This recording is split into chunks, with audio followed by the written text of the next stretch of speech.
quel est le constat? Donc, on en a d'ailleurs l'expression ce matin. Donc, on a finalement de nombreuses associations sur Paris ou en région parisienne qui interviennent dans des domaines connexes, donc eau, risque et territoire, qui ont des difficultés communes, pas de locaux, des locaux inadaptés, pas de salle de réunion adaptées, des moyens financiers qui se réduisent à l'heure actuelle, notamment des moyens sous forme de subventions, des effectifs salariés limités, on a évoqué tout à l'heure les effectifs de la FPCN, et qui sont en partie aussi affectés à des tâches administratives, hein, donc envoi des appels à cotisation, gestion du budget et autres joyeusetés administratives. Et on a également un constat que vous partagez tous aussi, j'imagine, que depuis quelques mois ou quelques années, donc les formes de travail se développent à une vitesse tout à fait exponentielle, avec le recours au télétravail qui maintenant est de droit, hein, donc, avec de plus en plus de gens qui travaillent de façon un petit peu nomade.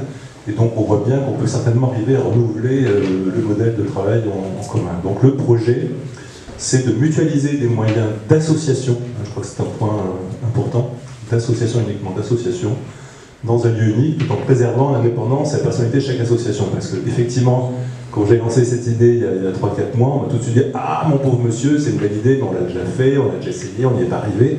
Mais sauf qu'il y a quelques années, l'idée c'était de fusionner des associations. Donc là, c'est pas du tout l'idée. Chaque association garde son président, son délégué général, son secrétaire général, tout ce qui va bien, hein, son trésorier, etc. Et si un jour ces associations ont envie de travailler ensemble sur des objectifs communs, ben, qu'elles le fassent. Et je suis convaincu d'ailleurs qu'elles le feront assez rapidement. Peut-être qu'elles pourront aussi, à un moment donné, mutualiser carrément leur statut, mais c'est une autre perspective. En tout cas, ce n'est pas le projet de début. Et donc, du coup, l'idée, c'est de créer donc, ce qu'on appelle un tiers-lieu, parce qu'on est plutôt sur un projet ambitieux, c'est-à-dire qu'un tiers-lieu, c'est un endroit de collaboration, de coworking, pour parler français, mais également un endroit où on a de la convivialité, hein, c'est-à-dire on a des espaces de détente, des espaces où on peut déjeuner ensemble, etc. Ça existe ailleurs, pour ceux qui ont la chance d'aller de temps en temps à des colloques internationaux, vous avez par exemple ça à Stockholm, donc vous avez dans le cadre de la World Water Week un espace où plusieurs associations sont regroupées dans des locaux communs, avec des espaces communs, etc. Donc c'est un petit peu l'idée hein, qu'on essaie de développer, donc avoir ce lieu convivial et collaboratif dédié à l'eau, au risque et au territoire en région parisienne. Donc à l'heure actuelle, il y a plusieurs associations qui commencent à montrer un petit peu le bout de leur nez, avec des niveaux d'implication plus ou moins importants, hein, éventuellement des bureaux d'associations qui ont vraiment délibéré en faveur de ce projet, d'autres qui sont encore un petit peu en attente, mais ce que je peux dire, c'est que cette idée est en train de faire son petit chemin sur la place de Paris, que de plus en plus de gens s'y intéressent, et en fait ce n'est pas qu'une idée, puisque vous avez un certain nombre d'opérateurs qui ont la capacité en fait de porter ces projets-là, notamment des opérateurs de l'économie sociale et solidaire, on va dire.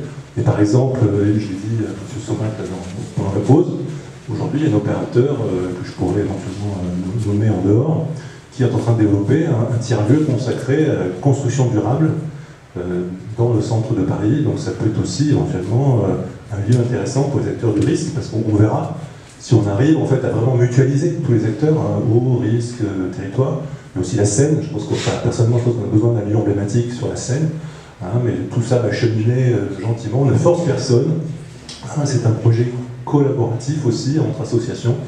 Et je peux aussi témoigner du fait qu'on a tenu une réunion début juin, et j'ai trouvé l'état d'esprit tout à fait remarquable, puisque c'était un assaut d'amabilité entre associations, chacun disant « mais moi j'ai ça, je peux le partager avec d'autres si vous voulez, etc. » Et j'ai trouvé que c'était déjà un premier pas tout à fait intéressant. On sent qu'aujourd'hui les esprits changent, hein, il est important que les associations sur ces thèmes-là collaborent de plus en plus. Voilà.